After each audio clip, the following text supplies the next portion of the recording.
to share with you briefly a very good technique.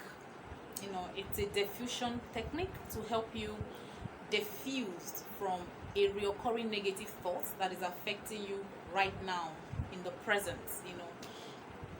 And the idea is taking note of the thoughts.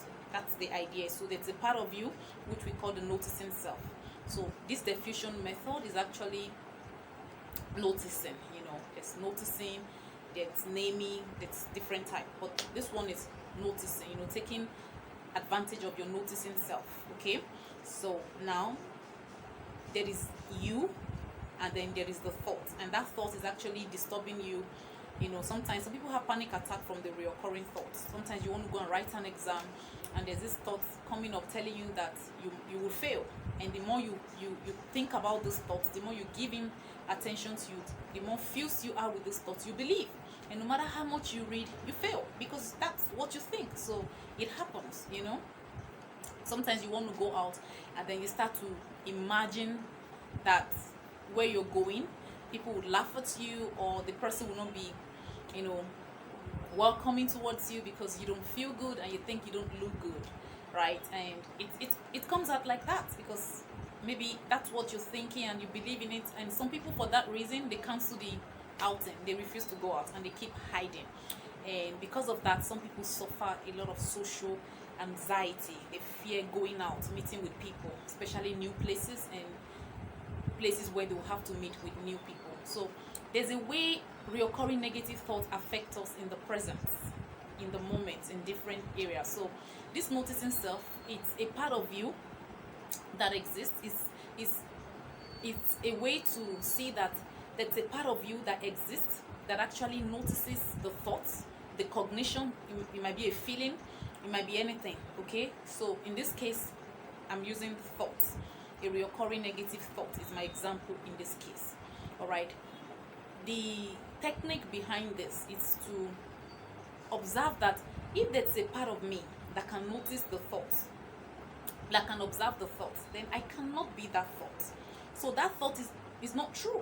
That thought only depends on whatever outcome I decide it to be. I can decide that it is true and go ahead with it, and it becomes a self-fulfilling prophecy, or I can diffuse from it. I can say no and pick up another thought.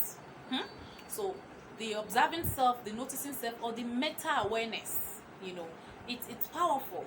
It's a very quick technique that I use with my clients. I use for myself sometimes when I'm going public speaking or have an public appearance on TV or radio. Sometimes you just get nervous. It's normal. Emotions will always come. These things are normal. It's for us not to be fused with them. It's for us not to be so engaged with them that they stop us from doing what we want to do. Emotions are normal, so you don't want them to stop you from doing the work you want to do. Then it becomes a problem because it is affecting your productivity, is affecting you from reaching your goals, from doing what you want. Okay? Otherwise, emotions are normal. If you can manage them with different techniques like this, it's okay. All right? It's only problematic if it affects you to achieve your goals, if it affects you in the things that you want to do. Okay? So in that case, it is becoming dysfunctional. It's becoming problematic because you're not able to live your day-to-day life without its interference, right? Yeah. So let's say, for example, you want to go public speaking and you usually speak to a crowd of maybe 200, and now it's 500, and you've checked out your audience. They are far older than you. Maybe you assume that they're in higher levels, and you're more nervous than usually would be.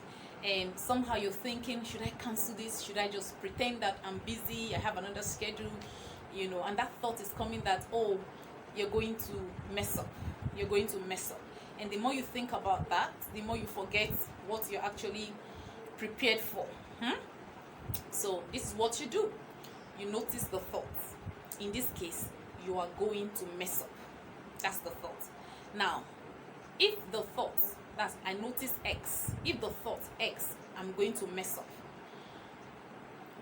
If I can notice that thought, am I that thought?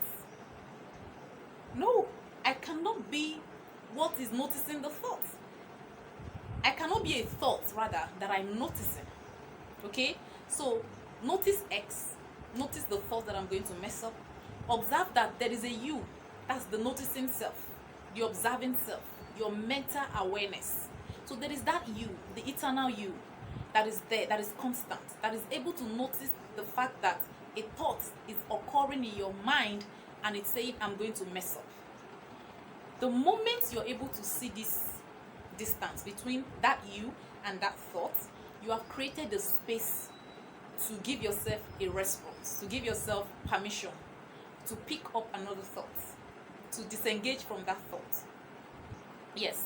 So now you're ready, and you want to replace the thought. You can pick up, I'm ready for this, and it goes well. I'm ready for this event, and it turns out well. So you notice that that thought exists, and then there is the you that is the noticing self, your meta awareness that is aware that there is a thought of, I'm going to mess up. Now, between you and that thought, there's a space for response, for change. You can drop that thought and pick up another thought and say, I'm ready for this, and it turns out well. And so you pick up that thought and you focus on this new thought, I'm ready for this, and it turns out well. I'm ready for this, and it turns out well. And you continue to affirm this, I'm ready for this, and it turns out well. And begin to visualize yourself walking into that place and looking tall and beginning your speech. And while you're walking into that space, you're saying this to yourself, I am ready for this, and it turns out well. I am ready for this, and it turns out well. What do you think would happen? You will be ready for it, and it will turn out well. So if you're having disturbing reoccurring thoughts in the present, in the moment, sometimes you want to go out and then you're feeling that, oh, it won't turn out well, and then you want to cancel the engagement. Do this. Notice the thoughts, okay? And then notice the you that is noticing that thought. And then between that thought, there's a space. There's the permission. There's that infinity of space for you to do whatever, to change your decision, to change your thoughts. So pick up a better workable thought that is empowering enough to help you achieve what you want to achieve in that moment, and affirm it and focus on that new thought and visualize yourself in that thought. And there you go. I hope you found that helpful. I use that for myself, and I use it with my clients, and it always works.